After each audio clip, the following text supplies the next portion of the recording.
오늘 잠언 두 번째 시간 함께 말씀 나누겠습니다. 지난주에는 잠언이 왜 어려운지 여러 가지 이유 중에 가장 중요한 이유 하나로 잠언의 구조를 모르기 때문이다 라고 설명드렸습니다. 창세기를 읽는 것처럼 어떤 내용이나 서사를 기대하고 읽으면 안 됩니다. 잠언의 내용 대부분이 비유이고 속담이고 비밀, 파고들어서 깨달아 알아야 하는 지혜이기 때문에 그렇습니다. 잠언의 구조를 다시 한번 간략하게 말씀드리겠습니다. 1장부터 9장까지는 지혜의 이론편입니다. 제목을 붙이자면 지혜의 이론. 그리고 10장부터 31장은 실전편. 제목을 붙이자면 지혜의 실전입니다. 그나마 1장부터 9장은 일관된 내용입니다. 아버지가 아들에게 내 아들아, 내 아들아, 내 아들아, 지혜를 따르라 이러한 내용으로 쭉 일관된 내용을 말하는데요. 그래서 1장부터 9장은 그나마 이해하는데 어려움이 별로 없을 겁니다. 하지만 10장부터는 속담 모음집입니다. 어디서 끊어 읽어야 할지 잘 끊어야 돼요. 이게 한 단락이니까 내가 이 한 단락의 문맥을 살피겠다 하면은 낭패를 봅니다. 그냥 각 구절에 나오는 속담의 의미를 파악하고 삶에 빨리빨리 적용하는 게 중요합니다. 10장부터 31장까지는 속담 모음집. 이후에 지난주에 잠언을 우리에게 주신 목적 세 가지를 살펴보았어요. 기억하시는지는 모르겠는데 하나님이 우리에게 잠언을 주신 첫 번째 이유, 읽는 사람으로 하여금 잠언 말씀대로 반드시 그대로 살게 하기 위해서 잠언이라는 책을 주셨습니다. 말씀으로 번역된 히브리어 다바르라는 단어가 있습니다. 이것은 단지 음성 언어를 뜻하는 게 아닙니다. 성경에서 말씀은 항상 그에 상응하는 물질, 상황, 어떤 일의 결과와 연결되어 있습니다. 일례로 빛이 있으라 하나님이 말씀하셨더니 빛이라는 물질이 생겼지요. 궁창이 생겨라. 궁창이라는 결과물이 나타났습니다. 이처럼 말씀이 선포되면 무언가가 만들어져야 돼요. 이게 성경의 사고 구조입니다. 이러한 사실을 생각하면서 성경을 묵상하다 보면 말씀이 얼마나 능력이 있는지를 깊게 묵상할 수 있게 될 겁니다. 오죽하면 하나님의 말씀은 힘있고 강력하다라고 좌우의 날선검처럼 사람의 골과 혼과 육을 다 찔러 쪼개기까지 한다고 하지 않습니까? 골수까지 찔러 쪼개기까지 한다고. 말씀에 그러한 능력이 담겨 있어요. 여호수아가 전쟁 중에 해가 뉘엿뉘엿 지자 해야 기브온산에 머물러라 달도 아얄론 골짜기에 그리하라. 그래서 해가 머물고 달이 머물렀습니다. 왜 그러한 일이 벌어졌습니까? 여호수아의 입에서 하나님의 말씀이 터져 나왔기 때문입니다. 분명 여호수아의 음성이지요. 그런데 여호수아가 하나님의 말씀을 터뜨려 버렸습니다. 그럼 여호수아는 어떻게 하나님의 말씀을 터뜨릴 수 있었는가? 여호수아 1장에 답이 나오지요. 이 율법책을 주야로 묵상하라. 이 율법책을 주야로 묵상하라. 여호수아가 정말로 율법책을 주야로 묵상했더니 그 말씀이 여호수아 안에 체화되었습니다. 입을 열어 말했더니 그게 여호수아의 말이 아니라 하나님의 말씀 다바르가 되었고 하나님의 말씀이 선포되는 순간 그대로 이루어지는 겁니다. 성경은 말합니다. 이처럼 하나님께서 사람의 목소리를 들으신 적은 이전에도 없었고 이후에도 없었다. 특별한 사건으로 하나님께서 허락하신 일이긴 하나 오늘도 우리는 하나님의 말씀을 우리 안에 채워 넣을 때에 하나님께서 무언가를 창조해 주실 겁니다. 그래서 말씀이 선포되면 반드시 무언가가 창조되거나 혼란스러운 상황이 정돈되게 되어 있습니다. 여러분이 말씀을 묵상하는데 여러분의 삶에 아무런 변화가 생기지 않는다. 뭔가가 잘못된 거예요. 여러분이 주일에 예배를 듣고 하나님 말씀, 설교를 들었는데 아무런 변화가 생기지 않는다. 무언가가 고장난 겁니다. 성경에서의 말씀은 그런 말씀이 아니에요. 선포되면 반드시 무언가가 만들어지고 무언가가 변화되는 게 성경이 말하는 말씀입니다.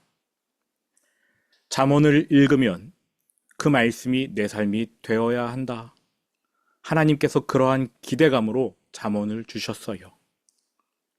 잠언을 주신 첫 번째 이유가 그겁니다. 2절, 1장 2절 성경을 펴고 읽으시기 바랍니다. 이는 지혜와 훈계를 알게 하며. 안다는 것은 아는 것으로 끝나는 게 아니라 그대로 살아가는 것까지를 말합니다.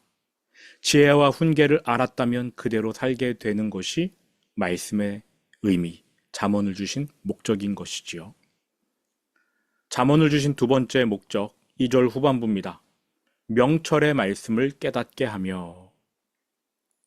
명철이라는 단어에 집중하셔야 됩니다. 명철은 분별력입니다. 특히 하나님의 길과 사람의 길이 아주 복잡하게 얽혀있는 우리의 삶 속에서 그 둘을 분리해내는 능력을 명철이라고 합니다. 아, 쟤는 참 명철해. 똑똑하다는 뜻이 아니에요. 성경은 하나님의 길, 사람의 길, 복잡하게 얽혀있을 때 이 둘을 분리해내는 능력, 이것을 가리켜 명철이라고 합니다. 잠언을 읽으면 명철의 지혜가 생깁니다. 하나님의 길, 사람의 길 분별할 수 있다는 거예요. 하나님의 길을 걷고 싶어도 알아야 갈 수 있지 않겠습니까? 하나님의 길을 분별해내는 능력, 잠언을 통해 얻는 지혜로만 가능합니다. 세 번째, 하나님이 잠언을 주신 세 번째 목적 3절에 나옵니다. 지혜롭게, 공의롭게, 정의롭게, 정직하게 행할 일에 대하여 훈계를 받게 하며. 근데 이 번역은 조금 다르게 해야 된다고 말씀드렸습니다. 공의, 정의, 정직하게 행하도록 지혜를 주기 위해서. 이렇게 번역을 해야 돼요. 공의를 알아야 되겠죠. 공의는 하나님과의 관계 속에서 올바른 상태를 말합니다. 우리의 영적 상태인 것이지요. 정의는 뭔가 인간관계에서 올바른 상태, 특별히 마음속 판단 행위를 말합니다.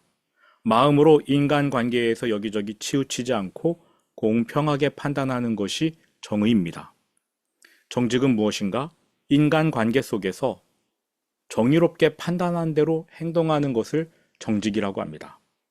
정리하면 공의는 하나님과의 영적 관계, 정의는 인간관계 속에서의 공평한 마음, 정직은 그 공평한 마음이 겉으로 드러나는 것을 뜻합니다. 잠언은요, 우리가 하나님과 어떻게 관계를 맺어야 하는가를 알려주는 지혜의 책입니다. 인간관계 속에서 사람들을 어떻게 판단해야 되는지 우리의 마음에 지혜를 주는 책이 잠언이고요. 그렇게 공평한 마음으로 사람들을 바라보았다면 이제 그 공평한 마음의 태도를 행동으로 옮기도록 격려해 주는 책이 잠언인 것입니다. 이것이 잠언을 주신 세 번째 목적. 첫 번째는 말씀대로 행하게끔, 두 번째는 하나님의 길과 인간의 길을 분리하여 분별하도록, 세 번째는 하나님과의 관계, 사람과의 관계 속에서 올바르게 행동할 수 있도록 이 잠언의 책을 주신 건데요. 이제 오늘 네 번째 이유를 좀 보려고 합니다. 잠언을 우리에게 주신 네 번째 이유. 잠언 1장 4절 같이 읽어보시죠. 어리석은 자를 슬기롭게 하며 젊은 자에게 지식과 근신함을 주기 위한 것이니. 어리석은 자를 슬기롭게 하고 젊은 자에게 지식과 근신함을 주기 위한 것이다. 이렇게 설명하고 있습니다. 이거를 조금 바꿔서 제 말로 표현하자면 잠언을 주신 목적은 어리석은 자, 젊은 자 다 떠나서 삶의 목적을 세우도록, 모든 사람이 삶의 목적을 세울 수 있도록 잠언을 주셨다. 4절 말씀은 사실 그러한 의미입니다. 자, 그러면 어떻게 우리로 하여금 인생 목적을 세우게 하는가? 이제 설명을 드릴게요. 이 구절에서 어리석은 자라고 번역되어 있긴 하지만 원어의 문자적인 의미는 열려있는 사람입니다. 열려있는 사람. 어리석은 자가 아니라 열려있는 사람. 열린 사람, 좋은 거 아닌가요? 우리는 열려있는 사람이라고 하면 사고가 개방적이고 유연하여 꽤 매력 있는 사람을 떠올리곤 합니다만, 이 구절에서 열린 사람은요, 온갖 유혹에 열려있는 사람을 뜻합니다. 걸핏하면 유혹에 넘어가는 사람을 뜻해요. 귀가 얇은 사람이라고 할까요? 홈쇼핑 보면 그냥 바로 전화기 눌러대는 사람들을 말하는 겁니다. 성경은 그러한 자를 어리석다라고 말합니다. 번역은 잘하긴 했지만 완벽하진 않아요. 유혹에 쉽게 넘어가는 사람, 이러한 사람을 잠언이 슬기롭게 만들어준다. 이게 잠언의 목적입니다. 슬기라는 단어의 뜻도 살펴봐야 되겠죠. 슬기. 저 사람은 참 슬기로워. 좋은 의미이긴 한데 우리는 슬기롭다라고 하는 그러한 칭찬을 어떤 사람에게 합니까? 똑똑한 사람들 혹은 좀 도덕적으로 탁월한 어떤 대답을 잘하거나 이렇게 하는 게 옳습니다. 뭐 이렇게 말하는 사람들이 슬기롭게 보이지요. 그런데 이 슬기라고 번역한 성경 원어의 뜻은 신중함입니다. 신중함. 답은 간단하게 되었네요. 온갖 유혹에 열려있는 사람이 잠언을 읽으면 매사에 신중해진다라는 뜻입니다. 열려있는 사람은 경험이 부족해서 자신의 행동이 어떤 결과를 초래할지 모릅니다. 질풍노도의 중학생들이 그러하지요. 내가 친구와 싸우고 내 주먹이 친구의 얼굴을 향해 날아가면 어떠한 결과가 나올지 모르니까 주먹을 치는 거 아니겠습니까? 이러한 열려있는 자들에게, 유혹에 열려있는 자들에게 잠언을 들려주는 경우 그들에게 신중함이 생긴다는 겁니다. 어떠한 행동을 하기 전 그 행위의 결과, 부작용, 인생에 불어닥칠 파장을 생각하고 또 생각하고 또 생각해 본다는 겁니다. 잠언이 우리를 신중하게 만들어 준다. 어리석은 자를 슬기롭게 하며. 이것이 잠언을 통해 우리가 인생 목적을 세우는 방법이에요. 구체적으로 이러한 일을 해라, 저런 직업을 가져라가 아니고요. 어떠한 일을 하든 유혹에 넘어가지 않고 신중하게 생각하고 검토하고 점검하고 돌다리도 여러 번 두드려보고 건너가라. 이러한 원칙을 우리 안에 세우게 해준다는 겁니다. 잠언이. 4절 후반부를 보겠습니다. 젊은 자에게 지식과 근신함을 주기 위한 것이니. 앞의 것과 비슷한 맥락이에요. 젊은 자, 인생 경험이 없는 사람입니다. 나이가 많더라도 인생 경험이 없을 수 있잖아요. 그러니까 굳이 젊은 자에게 국한할 필요는 없습니다.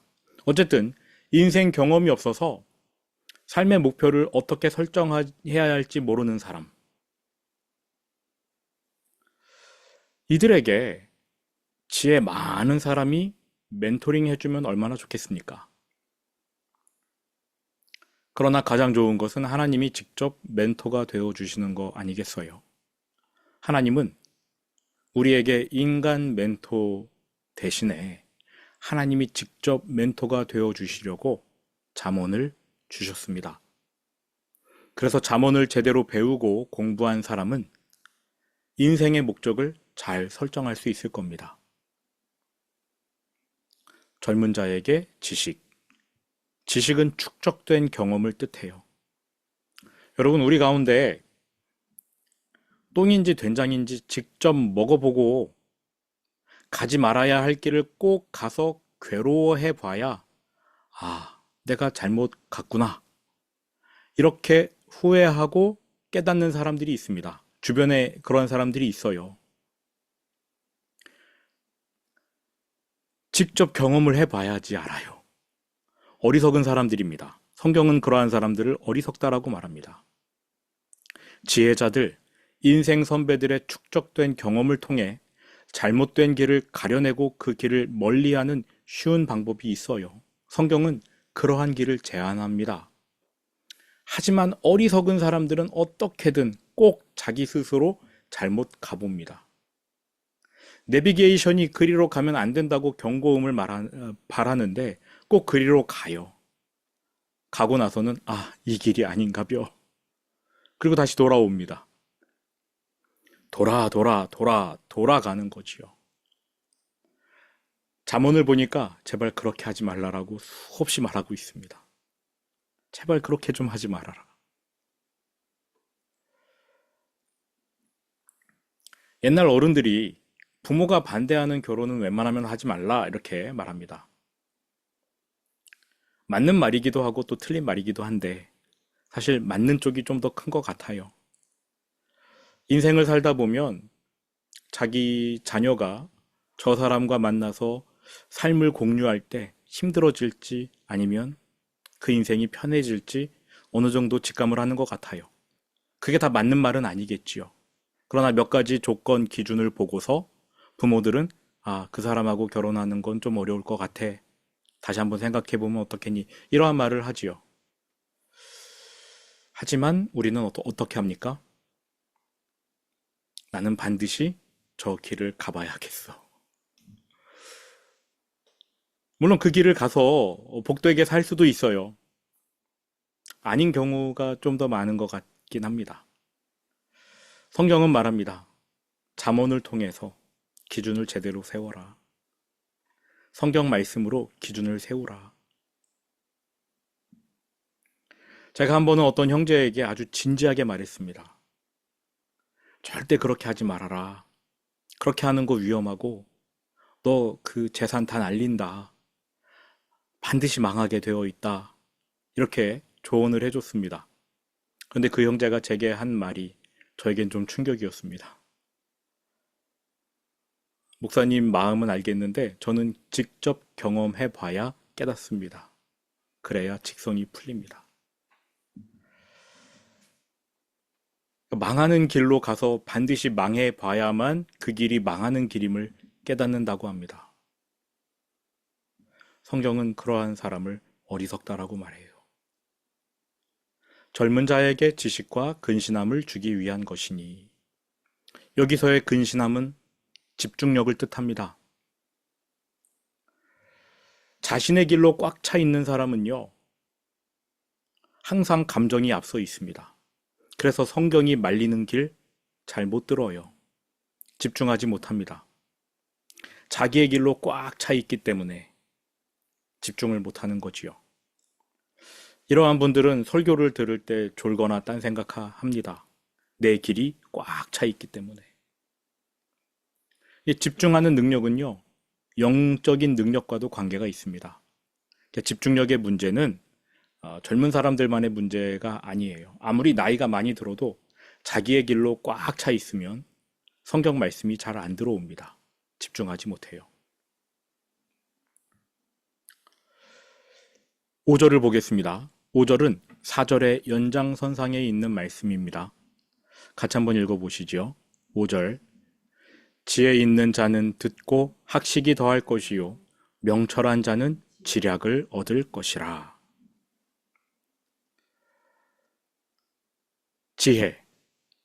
인생 전반을 통찰하는 하나님의 관점을 가리켜 지혜라고 합니다. 다시 말해, 지혜는 그냥 똑똑하거나 경험이 많다. 그게 지혜가 아니에요. 하나님의 관점이 지혜입니다. 나이 많은 사람이 지혜롭다? 반드시 그런 거 아니고요. 하나님의 관점을 가진 사람이 지혜로운 겁니다. 하나님의 관점으로 세상을 분별하고 판단하는 사람이 지혜로운 사람이에요. 이처럼 하나님의 관점을 지닌 지혜 있는 사람은요, 잠언을 읽고 들을 때에 학식이 더한답니다. 학식을 더 많이 얻는다고 합니다. 요즘 아이들에게 학식은 학교 급식이죠. 여기서 말하는 학식은요, 학교에서 배우는 지식이 아니라 길거리에서 체험하여 얻은 지식에 더 가깝습니다. 사변적이고 머리에 맴돌기만 하는 이론이 아니고요. 손에 잡히는 지식, 실생활에 바로 써먹을 수 있는 지식을 뜻합니다. 이게 얼마나 감사합니까? 하나님의 관점을 가지고 잠언을 읽으면 실생활에 바로바로 써먹을 수 있는 지식을 곧바로 체득한대요.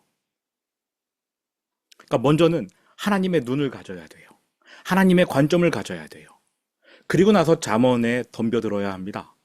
하나님의 관점 없이 잠언을 읽으면 하얀 거는 종이고 검은 거는 글씨고 안 들어옵니다. 하나님의 관점을 가져야 돼요. 하나님의 관점을 갖고 잠언을 읽는 순간 내 인생에 바로바로 적용할 만한 지식들이 데이터 전송되듯 빠르게 전송이 되어서 아, 이렇게 봐야 되겠구나, 이렇게 해야 되겠구나 라고 깨닫게 되는 겁니다. 예수님이 하신 말씀이 있지요. 가진 자는 더 많이 얻게 될 것이다. 여러분에게 하나님의 지혜, 하나님의 관점이 장착되어 있다면 잠언을 읽는 순간 더 많은 것을 깨닫게 될 것입니다. 명철한 자는 지략을 얻을 것이라. 명철, 앞에서 설명드렸지요. 분별력을 뜻합니다. 하나님의 길과 사람의 길이 뒤엉켜 있을 때 무엇이 진리이고 무엇이 가짜이고 어느 것이 하나님의 길이고 어느 것이 인간의 길인지를 분별의 능력이 있는 사람은 잠언을 읽을 때에 지략을 얻는데요. 그러니까 잠언에 먼저 덤벼들기 전에 나에게 지혜가 있느냐? 나에게 명철이 있느냐? 그것부터 점검해야 될 겁니다. 나는 세상을 바라볼 때 하나님의 관점으로 바라봅니까? 나는 세상의 길과 하나님의 길이 섞여 있을 때에 분별할 능력이 있습니까? 그러한 능력이, 그러한 지혜와 명철이 있는 자들은 잠언을 읽을 때에 또 다른 차원의 은혜를 누리게 됩니다. 이러한 이유로 우리에게 잠언을 주셨어요. 지략을 얻는다. 명철한 자가 잠언을 읽을 때에 지략을 얻는다.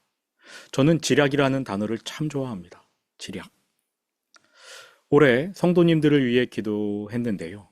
하나님께서 어떤 분에게 지략에 대해 강하게 말씀하신다는 감동을 받았습니다. 지략이 무슨 뜻인지 아십니까? 지략하면 삼국지의 조조 혹은 제갈량 이런 사람들이 떠오르는데요.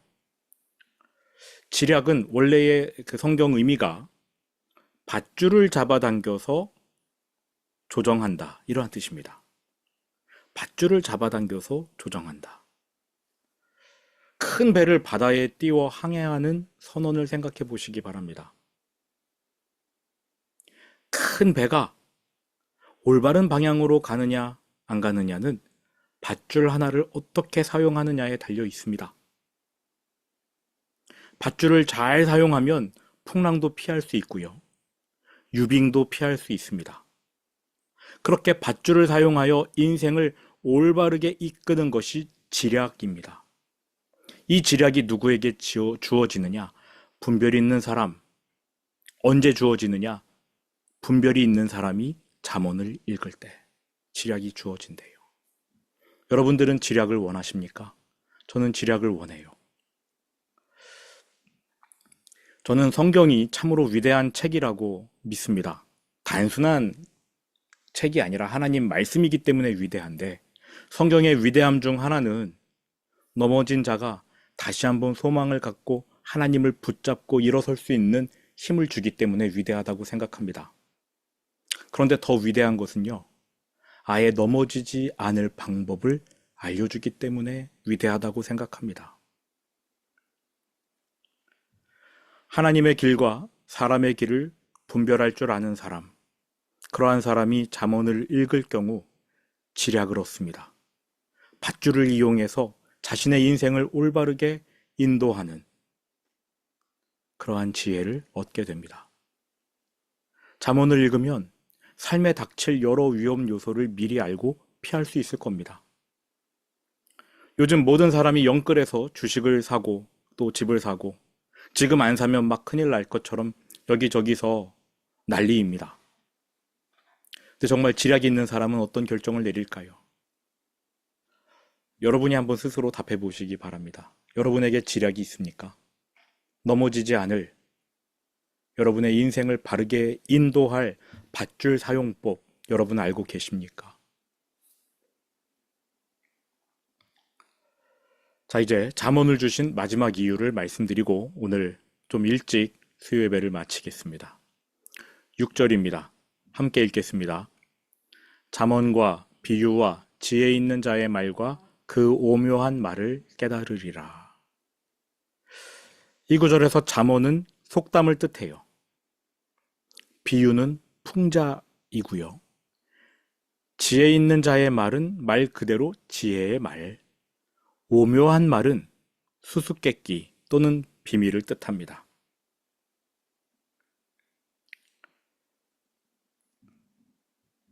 잠언 안에는 속담이 들어있고요. 풍자가 담겨 있고 지혜 있는 말이 들어 있습니다. 그리고 수수께끼, 비밀과 같은 이야기들이 많이 담겨 있어요. 속담은 잘 이해하면 되겠지요. 풍자, 위트, 유머 이렇게 생각하면서 그 속뜻을 파고들어야 할 것이고요.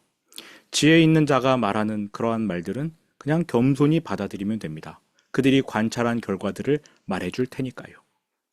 오묘한 말은 기도하면서 파헤쳐야 할 것입니다. 우리는 잠언 속에 담긴 영적으로 감춰진 비밀을 깨닫게 될 거예요. 그 과정에서 우리의 지혜는 더욱 날카로워지고 예리해질 겁니다. 그러한 생각과 판단력 덕분에 우리가 마음속에 담아두었던 세속적 관점은 서서히 하나님의 관점으로 바뀌기 시작할 것이고요. 그렇게 하나님의 관점을 장착한 채 다시 한번 잠언을 읽으면 지략을 얻게 될 것이고, 그리고 하나님의 지혜를 더 풍성히 얻게 될 것입니다. 이것이 하나님이 우리에게 잠언을 주신 목적. 몇 가지를 제가 말씀드렸죠? 5가지인가요? 6가지인가요? 네. 이러한 목적에 합당하게 우리가 잠언을 읽어 나가고 또 제가 설명드리는 내용들을 여러분들이 들으셨으면 좋겠습니다. 오늘 좀 예배가 일찍 끝나는 것 같은데 혹시 질문이 있으십니까?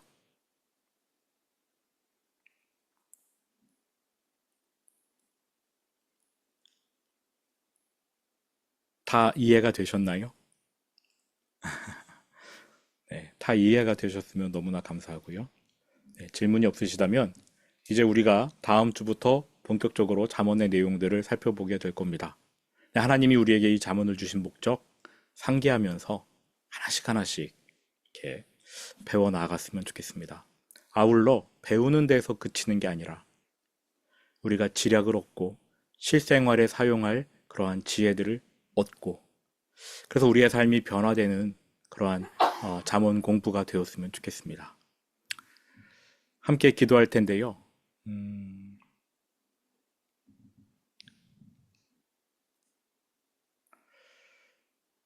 이 시간 함께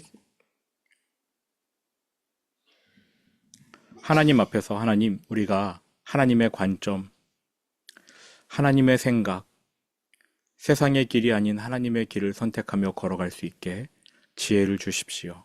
그리고 우리가 그 지혜를 얻을 때에, 그 길을 발견할 때에 그 길을 걸어갈 수 있는 용기, 어떠한 희생을 감수하고라도 하나님의 길을 걸어갈 수 있도록 우리에게 담대함을 허락하여 주옵소서. 우리 이러한 마음으로 이 시간 함께 기도했으면 좋겠습니다. 이 시간 잠시 함께 기도하겠습니다. 기도하겠습니다.